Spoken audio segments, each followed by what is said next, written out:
Break બાદ ફરી એકવાર આપનું સ્વાગત છે। મહારાષ્ટ્ર કોંગ્રેસ એમએલએ દિલ્હી પહોંચશે। મોટી ખબર આવી રહી છે। કોંગ્રેસના એક ઉમેદવારની હાર થઈ છે। વિધાન પરિષદમાં કોંગ્રેસ ઉમેદવારની હાર થઈ હતી ત્યારે મહારાષ્ટ્રમાં રાજકીય ઉથલપાથલ જોવા મળી રહી છે। મહારાષ્ટ્રમાં રાજકીય ભૂકંપ છે અને સુરત એપિસેન્ટર બન્યું છે। જો કે કોંગ્રેસના જે અમુક એમએલએ છે, એક એમએલએ છે એ દિલ્હી પહોંચશે એવી વાત સામે આવી રહી છે। મહારાષ્ટ્ર કોંગ્રેસ એમએલએ દિલ્હી પહોંચશે જ્યારે શિવસેનાના લગભગ 19 થી 20 ધારાસભ્યો સુરત આવી રહ્યા છે, જેમાંથી 11 ધારાસભ્યો તો સુરતની હોટલમાં મોડી રાત્રે જ આવી ગયા, જ્યારે બીજા 9 ધારાસભ્યો એ ઓનવે છે, તેઓ પણ સુરત આવી રહ્યા છે।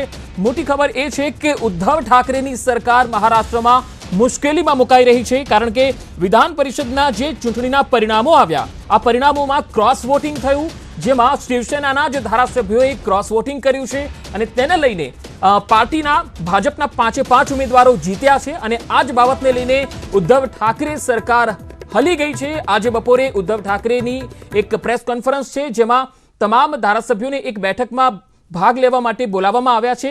જો કે મોડી રાત્રે 12 વાગે પણ બેઠક મળી હતી, જેમાં આજે નારાજ ધારાસભ્યો છે, જેમાં એકનાથ શિંદે જે મોટું નામ છે મહારાષ્ટ્ર સરકારમાં, તેઓ પણ હાજર નહોતા રહ્યા। તેમનો ફોન પણ સ્વિચ ઓફ અને નોટ રીચેબલ આવી રહ્યો છે। એટલું જ નહીં, લગભગ 20 થી વધારે જે ધારાસભ્યો શિવસેનાના છે તેઓ અત્યારે સંપર્ક વિહોણા છે, જેમાંથી 11 જે ધારાસભ્યો છે એ સુરત પહોંચી ચૂક્યા છે, 9 ઓનવે છે। हाल वरिष्ठ पत्रकार सुधीर सूर्यवंशी अपनी साथे जुड़ा है। सुधीर जी, मुंबई में एक बार बैठक और फिर शिंदे के साथ गुजरात क्यों गए 12 एमएलए? क्या खतरे में दिख रही है उद्धव सरकार? हाँ, ये बात जरूर है कि उद्धव ठाकरे की सरकार जो 2.5 साल उन्होंने कंप्लीट किया, उसके बाद में राज्यसभा में जिस तरह से उनको एक झटका लगा, उसके बाद में और बड़ा झटका एमएलसी इलेक्शन में लगा। उसके बाद में एकनाथ शिंदे का जो अभी रिवोल्ट उनकी पार्टी के अगेंस्ट में दिख रहा है, उससे ऐसा लग रहा है कि उद्धव ठाकरे की सरकार काफी संकट में है और इसके काफी मायने है सरकार संकट में रहने की वजह। जैसे 2014 में शिवसेना और बीजेपी की सरकार एक साथ थी, तो वहां पे देवेंद्र फडणवीस चीफ मिनिस्टर थे और एकनाथ शिंदे शिवसेना की ओर से अहम भूमिका निभाते थे। तो देवेंद्र फडणवीस और एकनाथ शिंदे का काफी कोऑर्डिनेशन और अच्छे रिलेशन थे। उसके बाद में 2019 में जो 2 डिफरेंट आइडियोलॉजी के 3 पार्टी की जो सरकार बनी महाराष्ट्र में, कांग्रेस, एनसीपी और राष्ट्रवादी, उसको महाविकास आघाड़ी कहा जाता है। तो उस सरकार में उद्धव ठाकरे खुद सीएम है, उनका बेटा आदित्य ठाकरे और टूरिज्म मिनिस्टर है, इन्वायरमेंट मिनिस्टर है, और एकनाथ शिंदे को अर्बन, जो काफी इंपॉर्टेंट पोर्टफोलियो माना जाता है, अर्बन डेवलपमेंट दिया गया है। लेकिन शिंदे के जो कुछ लॉयलिस्ट है, करीबी लोग हैं, उनको पार्टी में और सरकार में, जैसे एमएलसी इलेक्शन का टिकट का बंटवारा हो या राज्यसभा का, वहां पे स्थान मिल नहीं रहा था। तो उसके वजह से शिंदे को काफी नाराज थे उस चीज के लेके।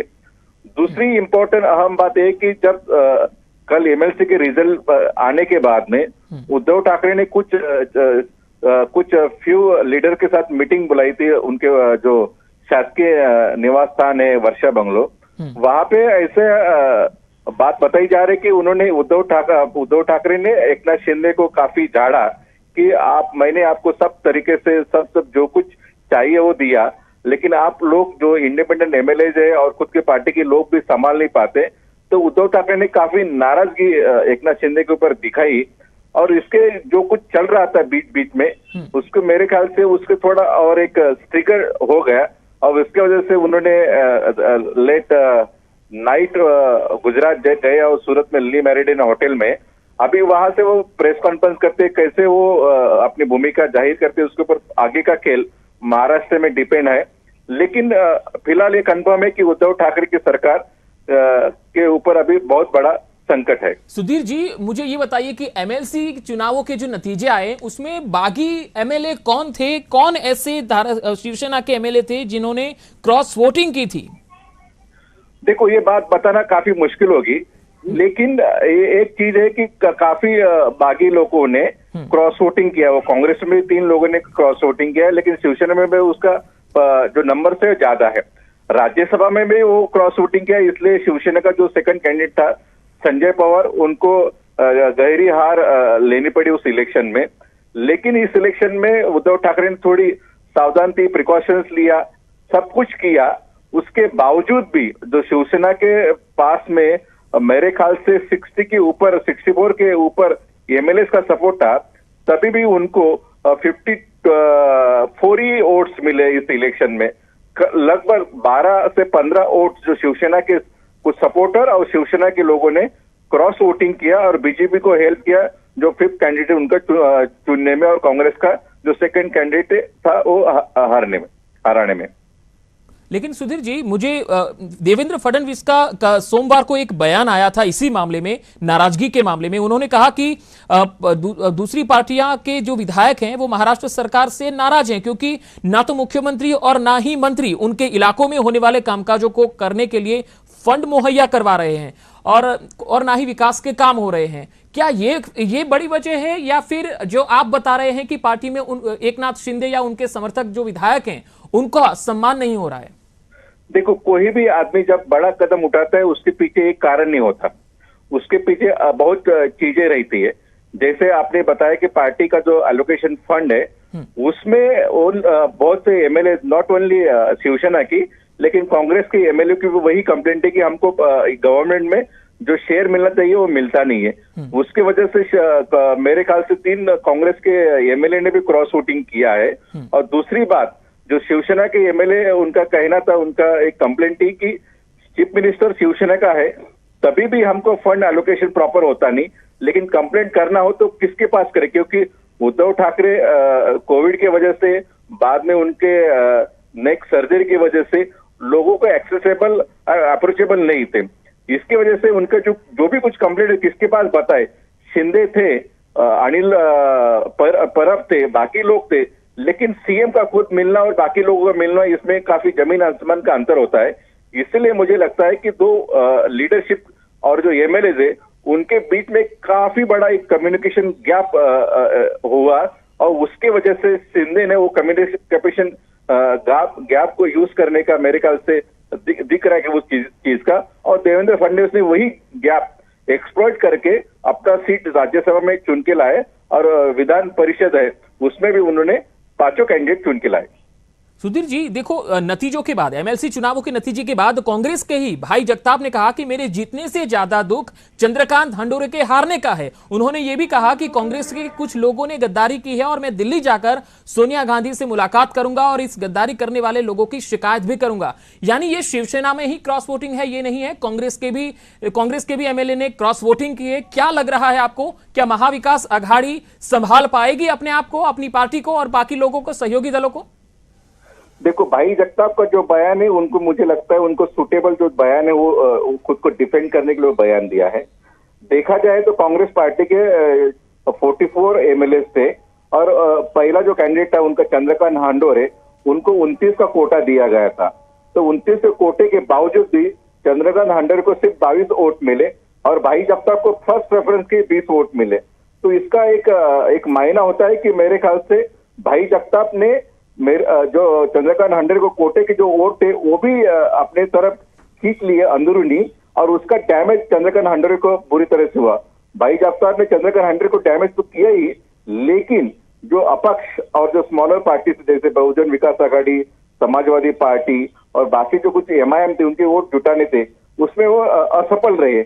उसके वजह से भाई जगताप को 2nd प्रेफरेंस के वोट सब लोगों ने, जो महाविकास आघाड़ी उनको देने थे वो मिले, लेकिन भाई जगताप ने फर्स्ट प्रेफरेंस वोट इतने लेने नहीं थे, वो उन्होंने चंद्रकांत हंडोरे के वोट अपने तरफ खींचने के लिए चंद्रकांत हंडोरे जो फर्स्ट प्रेफरेंस का कैंडिडेट था कांग्रेस का, वो डेंजर जोन में आ गया और गिर गया।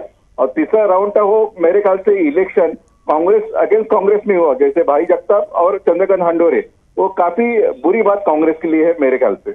और इसका जो कुछ क्या बोलते इम्पैक्ट होने वाला है गवर्नमेंट के ऊपर होने वाला है। हाँ। और इसके नतीजे आप देखने को मिल रहे हैं।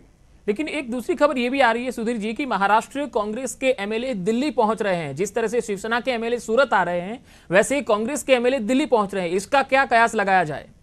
नहीं, जो दिल्ली का जो कांग्रेस एमएलए का जो पहुंच रहे हैं, वो जो न्यूज है वो बराबर है, लेकिन उसका कॉन्टेक्स्ट काफी अलग है।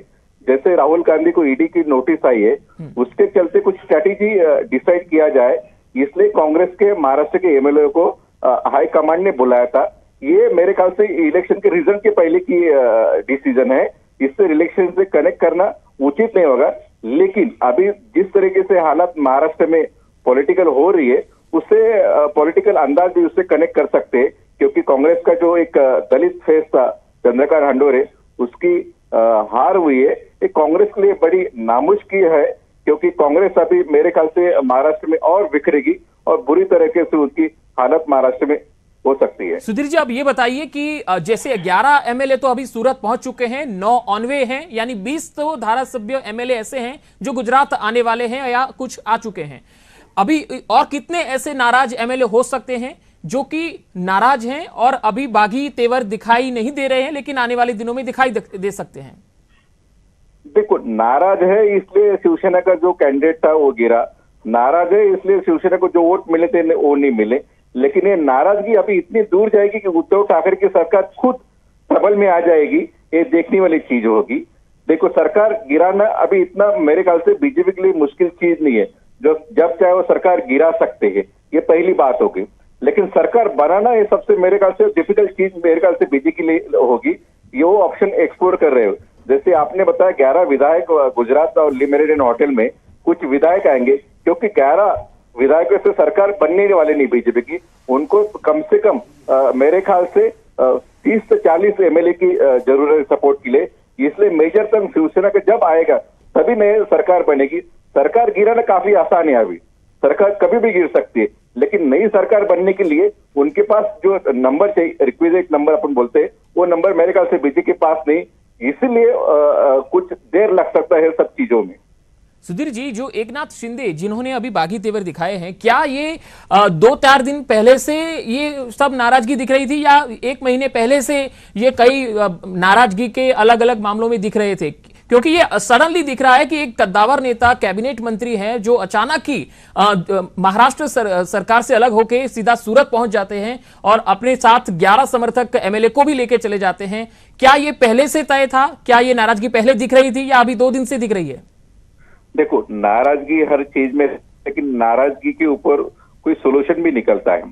जैसे हमने देखा था महाराष्ट्र में 2019 में अजीत पवार ने कुछ अपने जो लॉयलिस्ट थे उनके साथ में रिवोल्ट करके शरद पवार के अगेंस्ट में बीजेपी के साथ में अर्ली मॉर्निंग में एक शपथ विधि लिया था डिप्टी सीएम का और देवेंद्र फडणवीस ने सीएम का। लेकिन उसके बाद में जैसे शरद पवार ने अपने जो पॉलिटिकल स्किल थी इतने साल का, कुछ मेरे ख्याल से बहुत साल का, उसका इस्तेमाल करके उन्हें वो रिवोल्ट को एक तब्दील करके महाविकास आघाड़ी का सरकार महाराष्ट्र में बनाया। वो रिवोल्ट को उन्होंने खारिज किया। अभी दूसरी बात है उद्धव ठाकरे के सामने अभी दूसरा जो रिवोल्ट है एकनाथ शिंदे का। अभी एकनाथ शिंदे के रिवोल्ट को कैसे खारिज करते, ये देखने वाली चीज है। जैसे एकनाथ शिंदे के उनको कन्विंस करने की मेरे ख्याल से बैक चैनल बाकी चीज चल रही होगी सेना में, अभी वो सक्सेसफुल होते और हो नहीं पाते, वो देखने वाली चीज है। लेकिन इसका काफी असर महाराष्ट्र की राजनीति और आने वाले जो सरकार है उसके ऊपर दिखाई देगा। बिल्कुल बिल्कुल सुधीर जी, शुक्रिया जानकारी के लिए, हमारे साथ जुड़ने के लिए। तो આ એક મોટી ખબર છે મહારાષ્ટ્રમાં રાજકીય ભૂકંપ અને તેનું એપિસેન્ટર સુરત, કારણ કે 20 જેટલા શિવસેનાના નારાજ ધારાસભ્યોએ સુરતમાં ધામા નાખ્યા છે। આ ખબર પર અમારી નજર રહેશે। હાલ રોકાઈશું એક બ્રેકમાં।